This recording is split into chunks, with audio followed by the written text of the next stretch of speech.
Les données compilées pour la première fois par la RAMQ ont révélé que toutes spécialités confondues, les femmes médecins au Québec gagnent en moyenne 105 000 $ de moins que leur homologue masculin. Anne-Marie Rodrigue, qu'est-ce qui explique là, cette disparité salariale? Est-ce que c'est simplement parce que les femmes partent davantage plus longtemps en congé maternité, par exemple? Oui, c'est souvent ça qu'on va invoquer comme cause, mais là, on ne peut pas si facilement se rabattre là-dessus parce que on pouvait lire en début de semaine dans le Journal de Montréal, c'était le porte-parole de la Fédération des médecins omnipraticiens du Québec, Stéphane Gosselin, qui révélait que les femmes médecins travaillent autant de jours dans l'année que leur homologue masculin. Donc, je ne sais pas si c'est parce qu'elles vont quand même en congé de maternité, mais que les hommes prennent leur congé de paternité ou qu'ils voyagent beaucoup, je ne sais pas. Mais c'est à peu près égal. Mais il y a le golf, peut-être, là, qui vient jouer. Il y a peut-être le golf. Ben, je ne sais pas, j'avance une hypothèse. Mais continue. Ouais. Peut-être c'est excluant les congés, en tout cas, peu importe. Ouais. Non, parce qu'ils sont comptabilisés. Mais il y a deux causes, par contre, qu'on peut identifier à l'origine de cet écart de revenus-là. Et la première, je l'ai trouvée très intéressante, puis c'est même un fait qu'on peut trouver positif, c'est que les femmes médecins prennent plus de temps avec leurs patients. Donc, en moyenne, 10 % plus que leurs collègues hommes.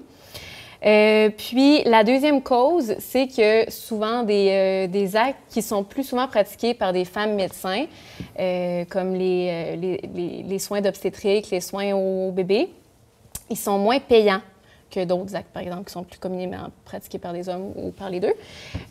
Donc, au total, ça l'explique cet écart-là. Les hommes ignorent leurs patients et choisissent des spécialités plus payantes. Bon, j'imagine on pourrait dire que s'ils accordent, par exemple, 10 minutes prévues à chaque consultation, c'est un temps suffisant. Mais justement, dans un article connexe, on y parlait de la féminisation de la médecine, parce que bientôt, ça va être 70 % des médecins qui sont femmes, là, dans le fond. Puis, les médecins, pas les médecins, mais les patients qui avaient été sondés disaient que chez les femmes médecins, on observe, on reçoit plus d'empathie, plus d'écoute. Il y a une générosité de temps qui est là aussi. Elles misent davantage sur la prévention, puis elles prennent en compte la dimension psychosociale de la personne aussi. Est-ce que donc c'est pas une bonne nouvelle d'apprendre que notre système de santé a majoritairement des femmes médecins, puis qu'en plus les femmes médecins mettent cet accent spécial sur la relation avec le patient? Bien, je pense, exact, c'est une très bonne nouvelle. Puis, il ne faudrait pas, pour résoudre cet écart-là, se dire, bien, il faudrait que les femmes répondent aux mêmes standards que les hommes, finalement, pour rattraper. Des standards de rapidité, disons. À t'écouter parler, c'est plutôt l'inverse. On croirait que c'est plutôt les hommes qui devraient imiter les femmes médecins que les femmes médecins qui devraient imiter les hommes. On pourrait croire ça, effectivement.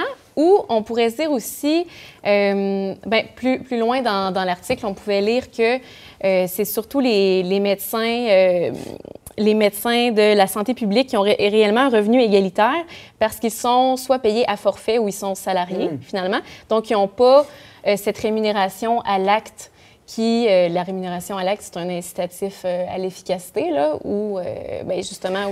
Mais excuse-moi, je t'interromps, Oui. à une certaine efficacité ou à une efficacité à court terme, parce que, par exemple, un médecin de famille qui passe les patients de manière assez, disons, rapide là, pour le dire poliment, oui, peut-être ça lui permet de voir plus de patients, de diminuer sa liste d'attente, mais comme tu le dis, Anne-Marie, si les médecins femmes, entre autres, ont un soin particulier à la prévention, un soin particulier à un diagnostic plus posé qui tient compte de la santé globale de la personne, il y a des économies à long terme qui peuvent se faire. Oui, c'est ça. C'est une efficacité qui, du point de vue du médecin et de son intérêt corporatif, pas du point de vue du système de santé puis de l'objectif global. La santé objectif des gens. Parce que l'étude révélait aussi que ça réduisait le nombre de visites chez le médecin à long terme, cet accent-là sur la prévention. Fait que tu as tout à fait raison.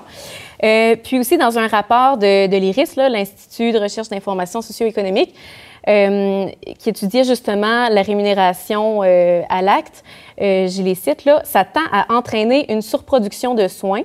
Les médecins peuvent avoir intérêt à recommander plus de visites médicales et à réaliser plus d'actes, même si leur pertinence n'est pas démontrée.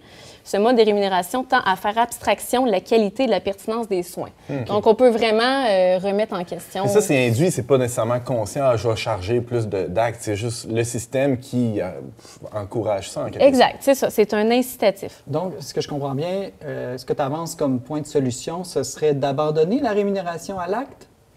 En tout cas, je trouve ça intéressant de le considérer, puis c'est ce que l'IRIS propose depuis de nombreuses années, justement, pour permettre des conditions où cet incitatif-là disparaît, puis ce que les femmes font naturellement, prendre plus de temps, offrir plus d'écoute, d'empathie, de prise en charge globale, bien que ça puisse être tous les patients qui puissent en bénéficier, pas juste les patients qui, par chance, tombent sur une personne qui a une approche plus axée là-dessus. C'est intéressant avec cette solution-là parce que l'objectif premier n'est pas tant nécessairement d'arriver à l'équité salariale que d'offrir de meilleurs soins aux patients. Mais c'est les deux, c'est ça, parce que de cette façon-là, il y a une justice qui est atteinte pour les médecins femmes, mais aussi pour les patients qui, je pense, ont droit à des services, à des soins de qualité, là, finalement. Anne-Marie, la question qui tue, là, j'entends déjà mon oncle chialer en disant... On le salue. Mon oncle fictif va dire c'est déjà les plus payés au Québec. On parle de salaire chez les médecins spécialistes, là, dont l'étude faisait mention entre 300 et 400 000 par année. Bon, oui, il y a un écart d'inégalité salariale. Tout le monde veut l'équité entre les sexes, mais quand même, est-ce que c'est un enjeu prioritaire que d'arriver à l'égalité salariale de gens qui ont déjà des salaires au-dessus de 300 000 $? Oui, bien, effectivement, moi, ce qui m'intéresse plus là-dedans, c'est d'offrir... En fait, ce qu'on devrait rechercher d'abord, c'est d'offrir des soins de qualité à tout le monde. Donc, plus du point de vue du patient. Oui, je pense qu'il y a plus de justice à aller chercher pour les femmes aussi, mais de fait, c'est pas... c'est ça, c'est des salaires quand même énormes, là. Je ne sais pas qu'est-ce que vous en pensez. En fait, c'est que en visant l'objectif du bien commun, on se retrouverait à finalement s'inspirer de la manière de soigner des médecins femmes qui ont une approche différente et qui prennent plus le temps avec leurs patients. Mais je pense que tout ça est d'une manière peut-être plus accrue ou plus vraie en première ligne chez les médecins de famille, parce que là, tu parles de 300 000 – 400 000, c'est chez les médecins spécialistes. Il y a un peu une confusion entre les deux paliers, là, entre guillemets, là. Mais je pense que si on tient compte plus particulièrement des médecins de famille qui sont la première ligne, on doit vraiment s'inspirer de la méthode ou de la façon de faire des médecins de sexe féminin. Et puis de toute façon, aller chercher l'équité entre les médecins hommes et les médecins femmes, ça ne veut pas nécessairement dire avoir un salaire horaire pour tous les médecins qui équivaudrait à ce que les hommes réussissent à aller chercher en raison de la méthode actuelle. Peut-être que l'équité, elle se trouverait autrement. Bien, merci beaucoup. Très intéressant, Anne-Marie. Tu es journaliste au magazine Le Verbe. Merci encore. Merci.